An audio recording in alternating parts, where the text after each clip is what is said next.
उनका जाम्बवती के साथ हुआ। श्री परीक्षित ने पूछा, तब बताया सत्राजित नाम के एक राजा हैं जो सूर्य की उपासना करते थे, और सूर्य भगवान ने इनको एक मणि दी थी जिसे कहते सेमंतक मणि, जो 8 भार सोना रोज देती थी। एक भार में 20 तोले सोना होता है, 8 भार सोना देती थी। एक बार सत्राजित उस मणि को पहन करके द्वारिका गए। यदुवंशियों ने देखा तो भगवान से कहा कि सूर्य भगवान आ रहे हैं। द्वारकाधीश ने कहा सूर्य भगवान नहीं, सत्राजित आ रहे हैं, और उन्होंने सूर्य की प्रदत्त जो मणि है वो धारण कर रखी है, सूर्य के समान चमकती थी। भगवान से भेंट हुई, और उसके बाद जब सत्राजित जाने लगे तो यदुवंशियों ने कहा सत्राजित, ये जो मणि है द्वारकाधीश के गले में बड़ी सुंदर लगेगी, क्योंकि कोई कीमती वस्तु हो और किसी निर्धन के पास हो तो रखवाली करना बड़ा कठिन है।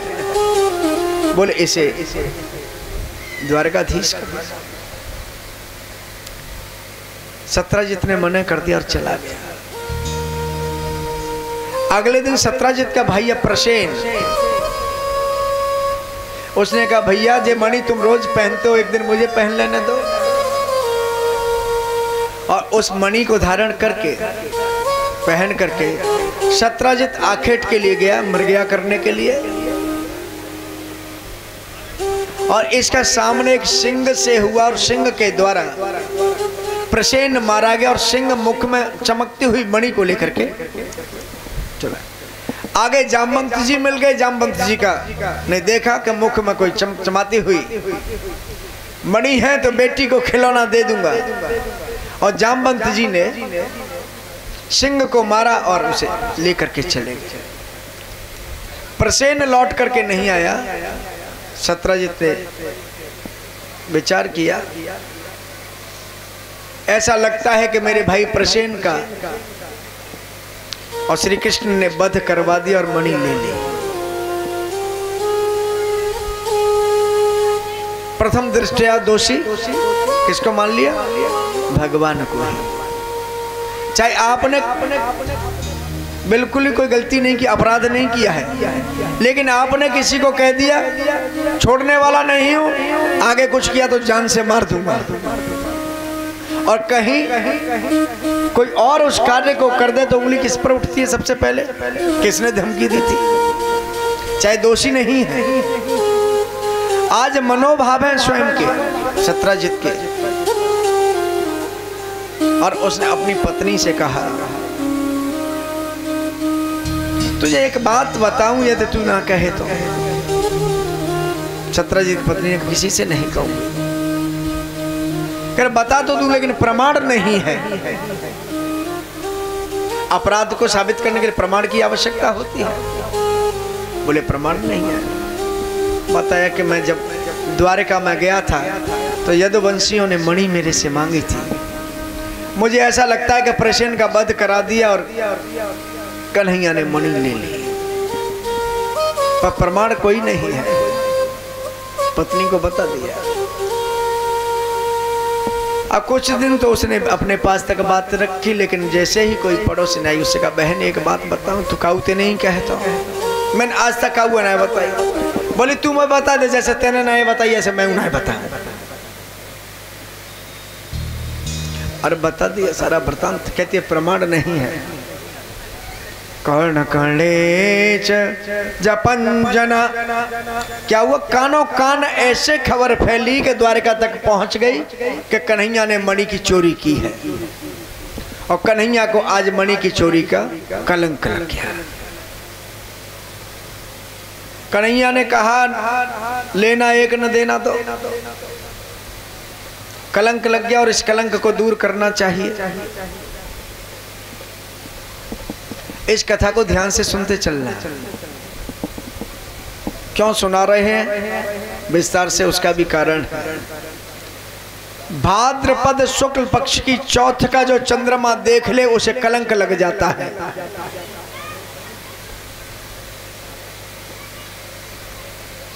भादों के महीने में जो अमावस्या के बाद चतुर्थी आती है, जिसे कहते हो आप गणेश चौथ, जहां से गणेश जी बैठते हैं, उस चंद्रमा को देख लो तो कलंक लग जाता है। और किसी को बता दो कि भैया जो चंद्रमा नहीं देखता है वो देखना नहीं चाहते, तब भी दर्शन हो जाते हैं। उस कलंक से बचने के लिए इस कथा का श्रवण करना चाहिए। यदि चौथ के चंद्रमा को देख लो तो इस कथा को याद कर लो, स्मरण कर लो, इस कथा को सुन लो सत्राजित वाली को, तो उस कलंक नहीं लगेगा। उसे बचने का उपाय है। श्री सुखदेव जी कहते कि ऐसी बात पहले लोग कहने लगे कि वो तो बचपनों को ही चोर है। पहले माखन चुरावे, गोपीन के वस्त्र चुरावे, क्योंकि समय के साथ हवा चलने में देर नहीं लगती। सबने आज भगवान को कलंकित किया। भगवान ने कहा कलंक दूर करना चाहिए, और भगवान ने अपनी टीम बनाई और उसके साथ जंगल में गए। और कैसे गए? प्रसेन जिस घोड़े से गया था, घोड़े के पग चिन्हों को देखते हुए गए। आगे जाकर के देखा कि घोड़ा भी मरा पड़ा है और प्रसेन भी मृत अवस्था में पड़ा है, मणि नहीं है। लेकिन वहां एक शेर के पग चिन्ह थे, तो शेर के पग चिन्हों को देखते हुए गए। तो आगे जाकर के देखा कि शेर भी मरा पड़ा है। वहां से रीछ के पैर थे, तो उन रीछ के पैरों को देखते हुए भगवान उस रीछ की गुफा तक पहुंच गए। जामवंत जी की गुफा कहाँ है आपको पता है, जानते हैं? गुजरात में पोरबंदर के पास जाएंगे तो पोरबंदर से 15 किलोमीटर दूर जहाँ रमेश भाई ओझा का आश्रम बना हुआ है, उनके पास में जामवंत जी की गुफा है, जहाँ कुआं बना हुआ है और कुएं में सिड्डियां और रस्सी है। उसके साथ नीचे जाएं तो उसके बाद उस गुफा में जाया जा सकता है। गुजरात में है ये गुफा जामवंत जी की। भगवान उस कुएं तक पहुंचे और कहा कि इसमें मैं अकेला जाऊंगा, आप लोग यही मेरा इंतजार करना। और कहा कि यदि मैं 12 दिन में लौट करके आ जाऊं तो ठीक है, नहीं तो तुम सब वापस चले जाना। और द्वारकाधीश गुफा में गए। गुफा में जाकर के देखा तो चमचमाती हुई मणि का प्रकाश हो रहा था। समझ गए यही है। उस गुफा में कोई जाता नहीं था। जामवंत की बेटी मणि से खेल रही थी और द्वारकाधीश को देखा तो चीख निकल गई उसकी। घर में कोई आ जाए तो पिताजी को आवाज लगाई, पिताजी दौड़ करके आए। और आते ही जामवंत ने भी क्या किया देखा नहीं, आते ही भगवान की छाती में एक ही मुक्का मारा तो भगवान ने 2 दिए। और भगवान ने कहा कि मणि तो उसने बता दिया। बोले कि ये मणि मुझे दे दे। बोले कि मणि नहीं दे सकता। द्वारकाधीश ने कहा भैया ये मणि मुझे दे दे। कर मैं दे नहीं सकता। उन्होंने बता दिया कि मैंने ये मणि अपनी बेटी को दे दी है और बेटी को दिया हुआ दान वापस नहीं लिया जाता है। द्वारकाधीश ने कहा ये तो हम लेकर के जाएंगे। अब दोनों में द्वंद्व युद्ध, खूब द्वंद्व युद्ध चला और 27 दिन तक ये युद्ध हुआ। 28वां दिन जब आया तो 28वें दिन द्वारकाधीश ने उठा करके जामवंत को पकड़ा, छाती पर बैठ गए और इतने घूंसे मारे कि नस नस ढीली कर दी। जामवंत कहने लगे प्रभु बस बस बस, मैं समझ गया तुम ही मेरे राम जी हो। बोले रामचंद्र भगवान की। बोले कि पहले ही बता देते, तुझे नस नस ढीली तो नहीं होती। जामवंत ने कहा आपका हाथ स्वागत करें। बोले कि 27 दिन तक खूब स्वागत हो लातक घूसनते, खूब लातक घूसा चल रहे हैं, स्वागत ही तो है 27 दिन आते। बोले प्रभु पहले ही बता देते। द्वारकाधीश ने कहा जामवंत, जब हमने रावण का वध किया और पुष्पक विमान से लौट करके जब अयोध्या आ गए और हमारा राज्य अभिषेक हो गया, तो हमने सबको कुछ न कुछ दिया था, सबको बुला करके। और हमने तुमसे भी कहा था कुछ मांग लो, तो तुमने कहा था प्रभु देना ही चाहते हो तो दे दो तो मांग। कहते कि तुमने मुझसे उस समय कहा था कि असुरों से तो खूब दो हाथ हुए, लेकिन आपसे दो हाथ करने का मन था।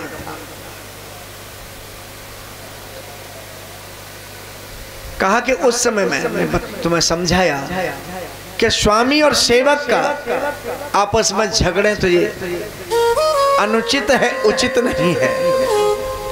लेकिन हमने आपसे कहा था कि कभी समय आएगा तो आपकी भी इच्छा पूरी जरूर करेंगे। और भगवान ने समय आकर के द्वापर में जब आए कृष्ण के रूप में, तो जामवंत का बल भर दिया भुजाओं का। बोले रामचंद्र भगवान की। भगवान ने कहा कि ये मणि दे दे। बोला दे नहीं सकता। तो भगवान ने कहा ये तो हम लेके जाएंगे। कहा कि एक उपाय है। क्या है? कि आप मेरी बेटी का पाण ग्रहण कर लो और दहेज में मणि को भी ले जाओ। तो भगवान ने कहा कि शुभ से शीघ्रम, शुभ कार्य में देरी नहीं। और भगवान का पाण ग्रहण जामवती के साथ हुआ और मणि को लेकर के, जामवती को लेकर के भगवान आए द्वारका और सत्राजित को बुलवाया। सत्राजित को बुलवाया और पूरा प्रसंग सुनाया। तो सत्राजित लज्जित होने लगा, सबके सामने मणि दी और कहा कि प्रमाण पत्र भी साथ लेकर के आए। जामवती साथ थी।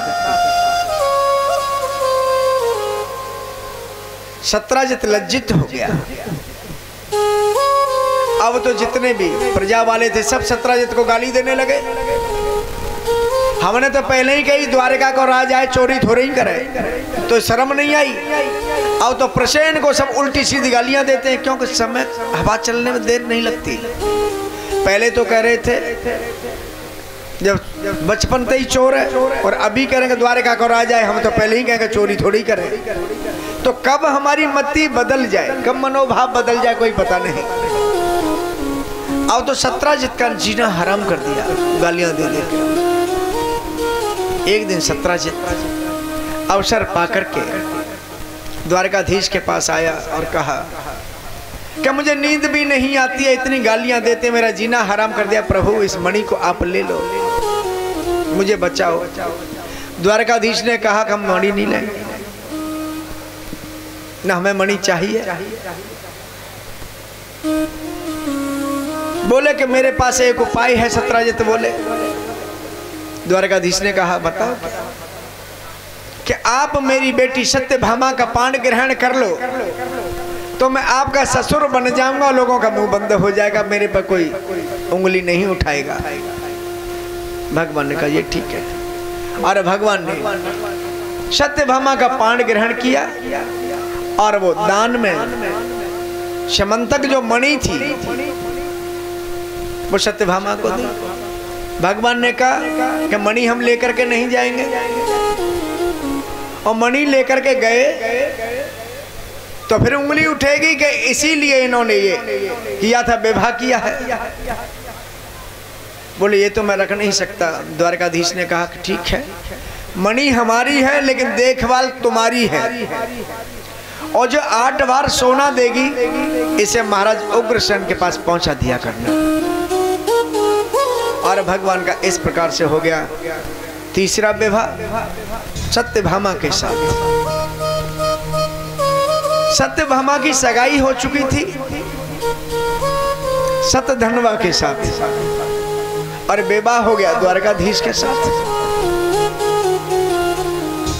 और सतधनवा चाहता था कि मेरा जब सत्यभामा से विवाह होगा तो मुझे मणि मिलेगी और मैं धनाढ्य हो जाऊंगा। उसने देखा न तो सत्यभामा नहीं मिली तो मणि ही ले आऊं। उसको पता विवाह हो गया लेकिन मणि सत्राजित के पास है। रात्रि में आया, सत्राजित सोए हुए थे, सतधनवा और मणि की चोरी करना चाहता था। सत्राजित की नींद खुली, उसने देखा तो सतधनवा ने सत्राजित का वध कर दिया और मणि लेके भाग गया। ये खबर सत्यभामा तक पहुंच गई। उधर भगवान दाऊ भैया के साथ में इंद्रप्रस्थ आए हुए थे। तो सत्यभामा रोती हुई इंद्रप्रस्थ पहुंची और कहा कि मेरे पिताजी का वध हो गया। जैसे ही द्वारकाधीश को पता लगा तो दाऊ भैया को साथ लेकर के तुरंत द्वारकापुरी, और द्वारकापुरी में आकर के द्वारकाधीश ने घोषणा की कि जिसने भी ये कार्य किया है वो आत्मसमर्पण कर दे और नहीं तो मैं ढूंढ के उसे निकाल लूंगा।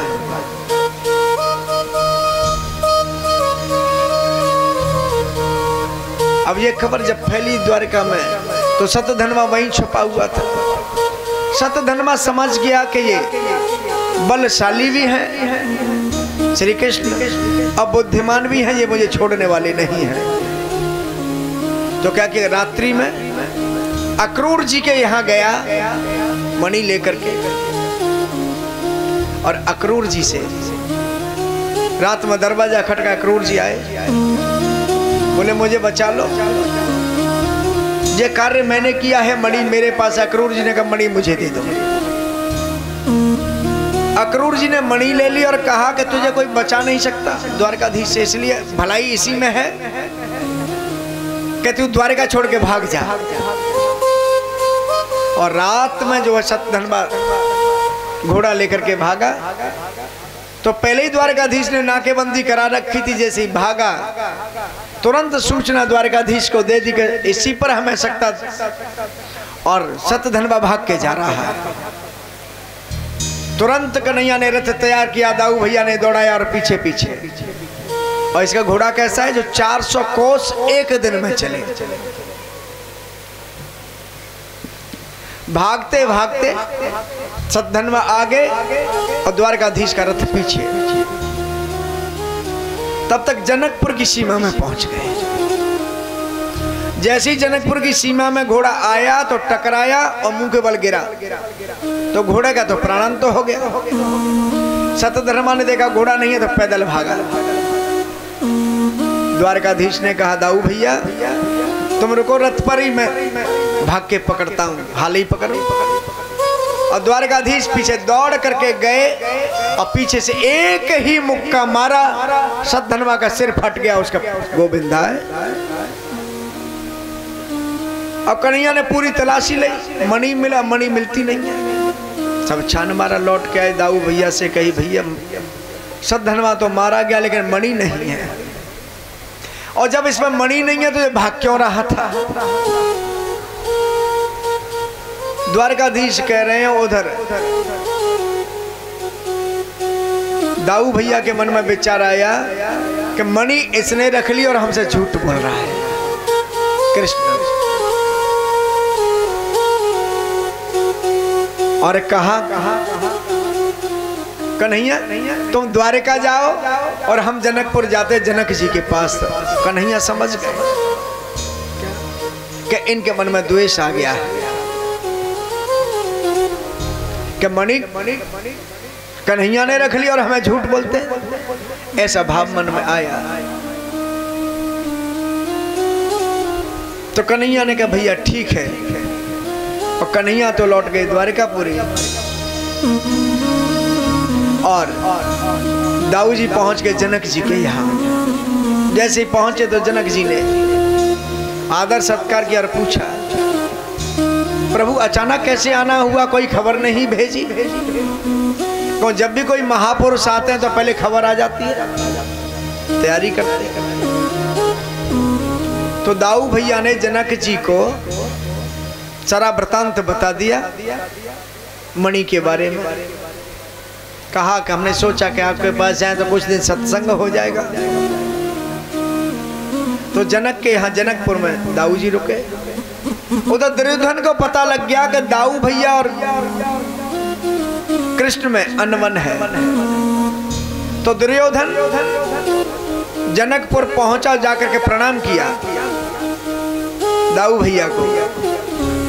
बोले क्या बात है? गुरुजी बनाना चाहता हूं। क्या है? कि आप मुझे गधा युद्ध की और शिक्षा दे दें। दाऊ भैया प्रसन्न हो गए। 3 महीने में गदा युद्ध की शिक्षा दे दी दुर्योधन को। 3 महीने में पारंगत कर दिया गदा युद्ध में। और द्वारकाधीश भी यही चाहते थे कि जब महाभारत हो तो दाऊ भैया न हो। आपने देखा हो महाभारत हुआ है तो बलदाऊ कहीं नजर नहीं आते। कन्हैया जानते थे कि यदि महाभारत हुआ, दाऊ भैया हुए तो बड़ा लाडला शिष्य है दुर्योधन, और ये कौरवों की तरफ से लड़े तो पांडवों को बचाना बड़ा मुश्किल होगा। उधर महाभारत की भूमिका बन गई। और दाऊ भैया ने कन्हैया से कहा, कन्हैया तीर्थाटन पर जाना चाहूं। कन्हैया बोले जल्दी जाओ, कल जाओ तो आज ही जाओ। उधर बलदाऊ तो चले गए तीर्थ करने के लिए। तो उधर महाभारत तो सबसे पहले कहां पहुंचे बलदाऊ? नैमिषारण्य। नैमिषारण्य की पावन भूमि में पहुंचे तो मां शौनकाद के 88,000 ऋषि कथा श्रवण कर रहे थे। सूत जी सुना रहे थे। तो दाऊ जी को देख करके समस्त संतों ने खड़े होकर के आदर सत्कार किया, वंदन किया। दाऊ जी ने देख लिया, सब खड़े। फिर दाऊ जी की दृष्टि गई, सूत जी खड़े नहीं हुए। अब खड़े खड़े दाऊ जी विचार करते हैं कि ये खड़ा नहीं हुआ, सब खड़े हुए मेरे स्वागत के लिए। तो क्या एक कुशा निकाली और कुशा को अभिमंत्रित करके मारा तो सूत जी का ही गोविंदा आया। अब तो शौनक जी ने कहा, प्रभु जी आपने क्या किया? तब अपने बताई कि आप सबने हमारा स्वागत किया और ये हमारे स्वागत में खड़ा नहीं हुआ। शौनक जी ने कहा, ये व्यास गद्दी है, व्यास पीठ है, और ये हमें कथा सुना रहे थे, हम खड़े हुए, व्यास गद्दी वाला खड़ा नहीं हुआ। और बताया 4 मुख न होते हुए भी वक्ता ब्रह्म के तुल्य, ब्रह्मा के 4 हाथ न होते हुए भी वक्ता विष्णु के तुल्य, और 3 नेत्र न होते हुए भी शंकर के तुल्य। शौनक जी ने कहा कि वक्ता विष्णु स्वरूप होता है और आपने सूत जी का वध किया, इसलिए आपको ब्रह्म हत्या लगी। अब तो जो है बलराम जी ने कहा कि ब्रह्म हत्या लगी तो इसको प्रायश्चित कैसे किया जाए? प्रायश्चित करना चाहिए, ब्रह्म हत्या लगी है तो। अब जो है प्रायश्चित करने की बात की तो संतों ने कहा कि एक काम और कर दो। जब हत्या तो लगी है, उसका उपाय हम आपको बताएंगे प्रायश्चित का। तो एक दैत्य और है, उसका नाम था बब्बल नामक दैत्य। उसका भी दाऊ जी से वध करवाया संतों ने, और फिर इनसे कहा कि अब जाकर के तुम भूमंडल के जितने भी तीर्थ हैं उनमें जाकर के स्नान करो तो तुम्हारा प्रायश्चित हो जाएगा।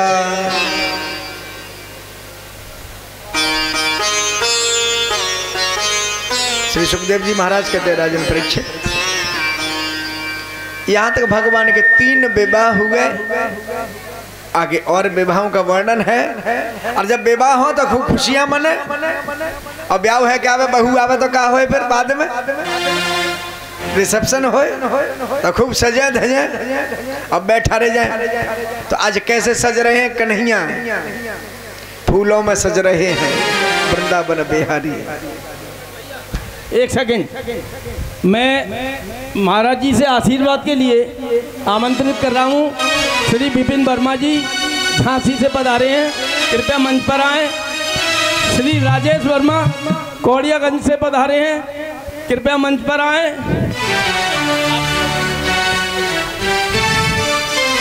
अलका जी कौड़ियागंज से, रीमा वर्मा, ऋचा वर्मा और श्रीमती विरमा वर्मा पथवारी से, इन सबका सम्मान सपना जी करेंगी।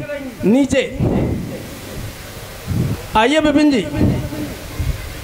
फूलों में सज रहे, आप अपना भजन चलने दीजिएगा, इनका कार्य होता। फूलों में सज रहे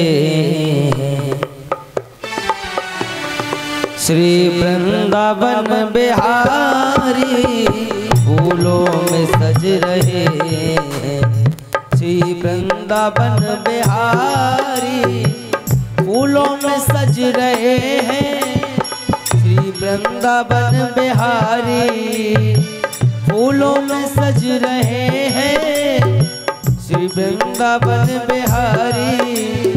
और सज रही हैं और संग में सज रही हैं बस भान की दुलारी, फूलों में सज रहे श्री वृंदावन बिहारी, फूलों में सज रहे हैं।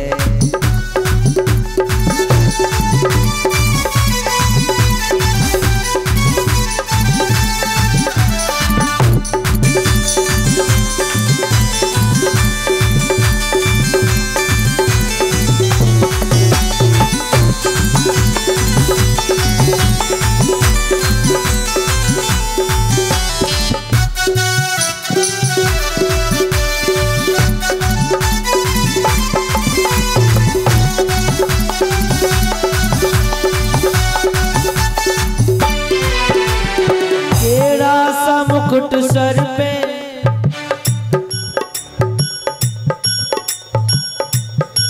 और कैसे सज रहे हैं कन्हैया, द्वारकाधीश मीठी मीठी तालियों के साथ आनंद लेते हुए विवाह में जैसे।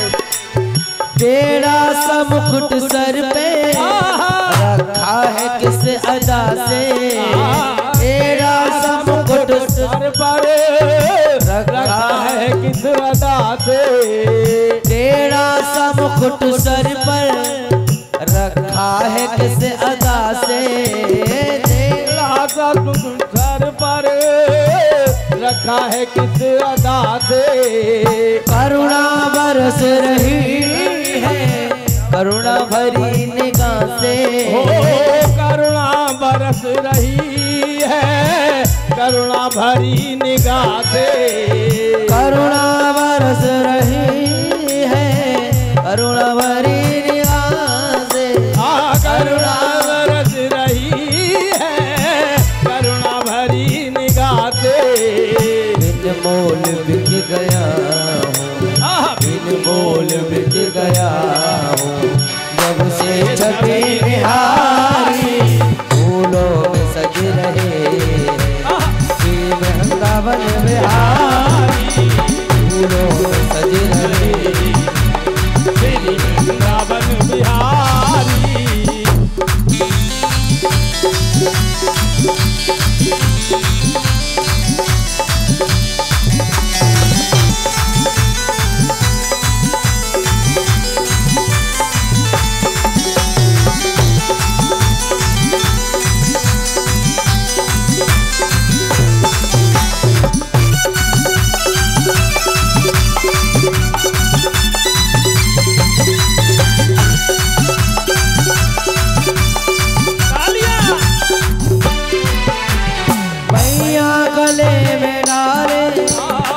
दोनों मुस्कुराते, भैया गले में डाले जब दोनों मुस्कुराते, भैया गले में डाले जब दोनों मुस्कुराते, भैया गले में डाले,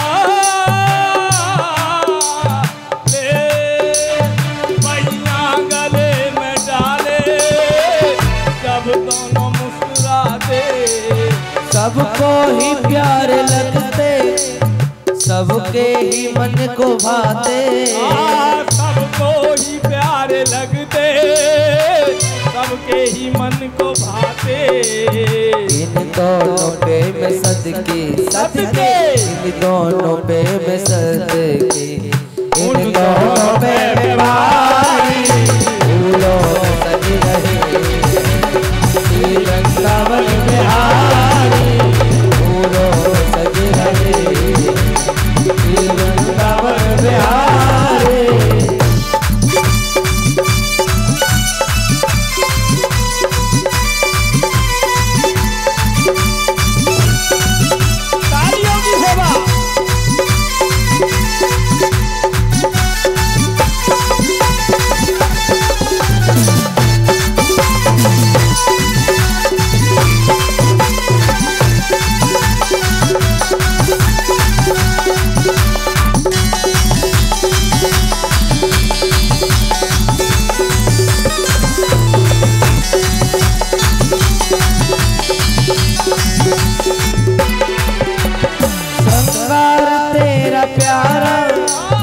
शोभा कहूँ मैं उसकी, श्रृंगार तेरा प्यारे, शोभा कहूँ क्या उसकी, श्रृंगार तेरा प्यारे, शोभा कहूँ क्या उसकी, श्रृंगार तेरा प्यारे, श्रृंगार तेरा प्यारे, शोभा कहूँ क्या उसकी, इत पे गुलाबी पटका, उत पे गुलाबी साड़ी, इत पे गुलाबी पटका, उत पे गुलाबी साड़ी, इत नंद का है छोरा, इत नंद का है छोरा, उत भाग के दुलारी फूलों में सज रहे, श्री वृंदावन बिहारी फूलों में सज रहे हैं, श्री वृंदावन बिहारी फूलों में सज रहे हैं, श्री वृंदावन बिहारी, और संग सज रही है, और संग सज रही है, सुहाग के दुलारे फूलों में सज रही है, फूलों में सज रही है, फूलों में सज रही है। बोले द्वारकाधीश भगवान की जय, जय जय श्री राधे। तो इस प्रकार भगवान के कितने विवाह हो गए अभी? गिनती करते जाना। उधर पहला विवाह रुक्मिणी से, दूसरा जामवंती, तीसरा सत्यभामा, यहीं तक आए ना। इस बार भगवान जो है पांडवों से मिलने के लिए इंद्रप्रस्थ गए और अर्जुन को लेकर के कालिंदी है उस पर घूमने गई, यमुना के पुलिन पर। देखा कि कोई कन्या तब कर रही है, अर्जुन से कहा देख करके आओ। अर्जुन गए और पूछा तुम एकांत में क्या कर रही हो बैठ करके? तो कौन हो? कन्या ने अपना परिचय दिया। अहम देवस्य सवितुर्दुहिता पति में इच्छति। अपना परिचय देती है।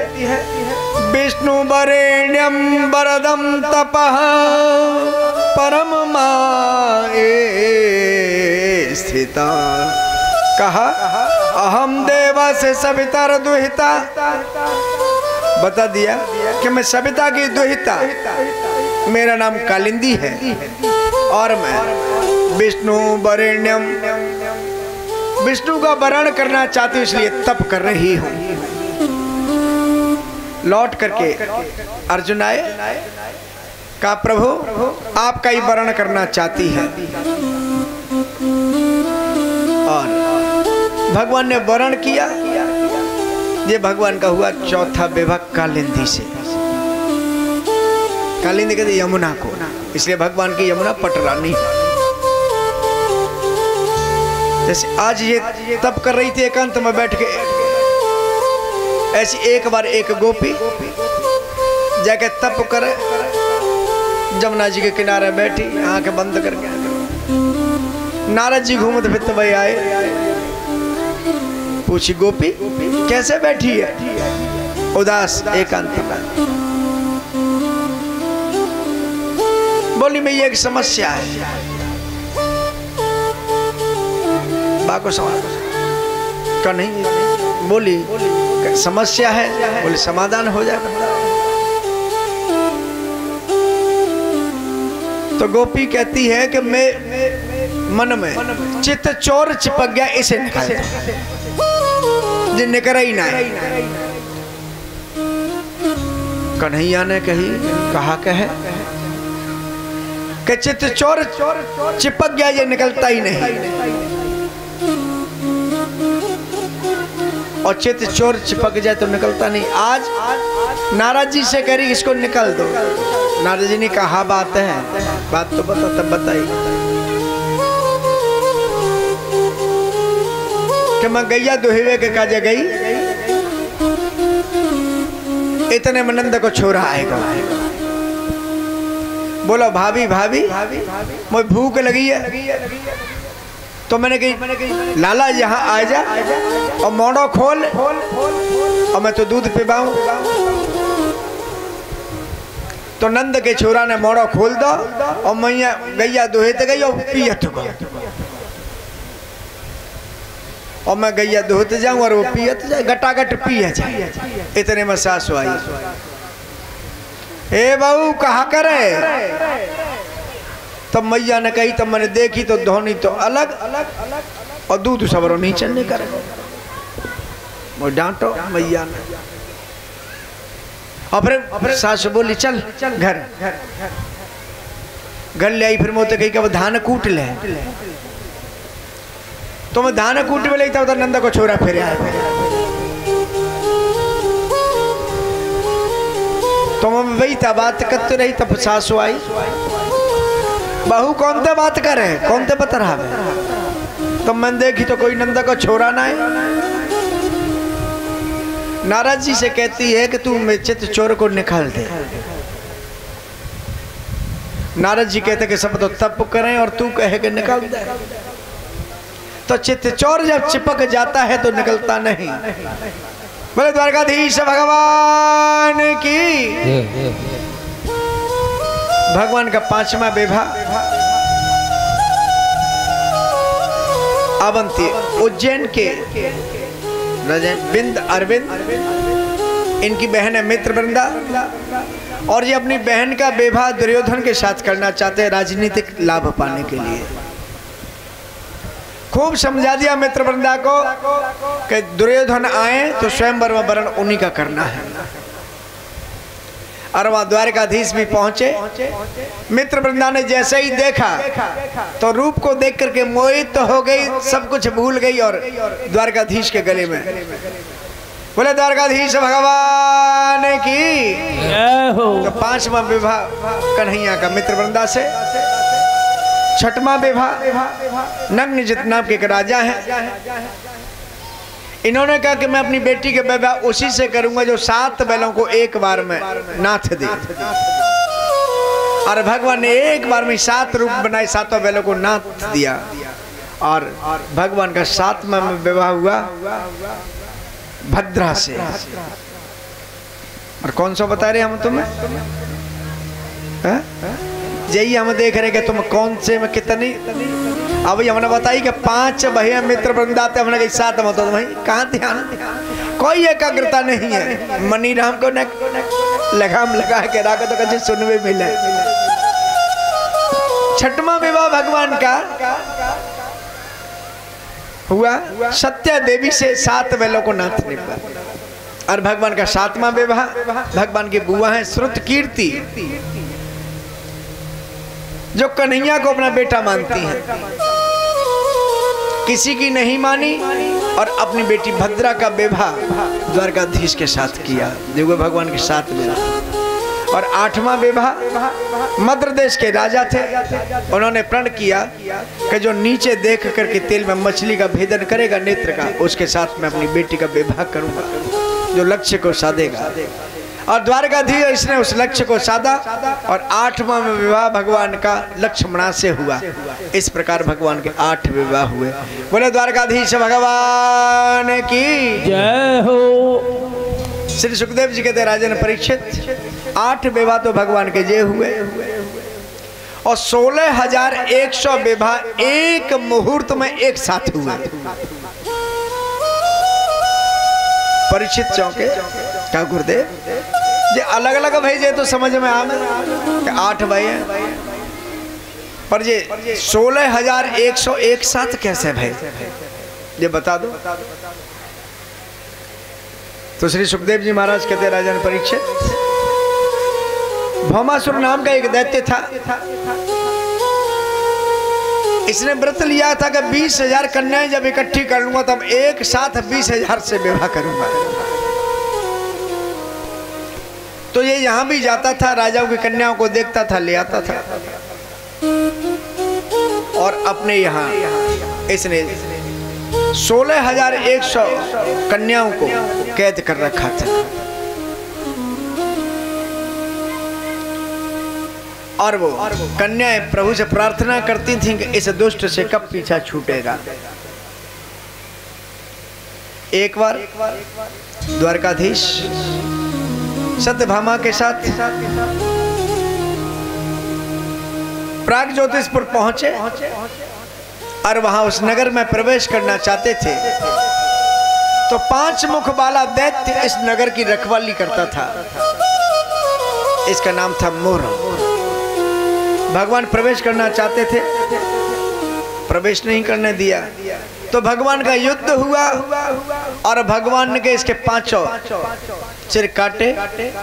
मोर को भगवान ने उद्धार किया। तो यहाँ भगवान का एक नाम और पड़ा, बोले मुरारी भगवान की। और भगवान ने जाकर के भौमासुर से युद्ध किया, इसी को कहते हैं नरकासुर, और उसका वध किया। 16,100 कन्याओं को भगवान ने कैद से मुक्त किया। भगवान का रूप सौंदर्य माधुर्य को देख करके कन्याएं मोहित हो गई। भगवान ने कहा जाओ अपने अपने घर। कन्याएं कहने लगी चली तो जाए, लेकिन हमें अपनाएगा कौन? हम इसकी कैद में रहे हैं और हमें माता पिता अपना भी लें, अपना लेंगे तो हमसे विवाह कौन करेगा? हमसे कोई उल्टा कहेगा, कोई कुछ कहेगा, अनेक नाम हमारे पड़ेंगे।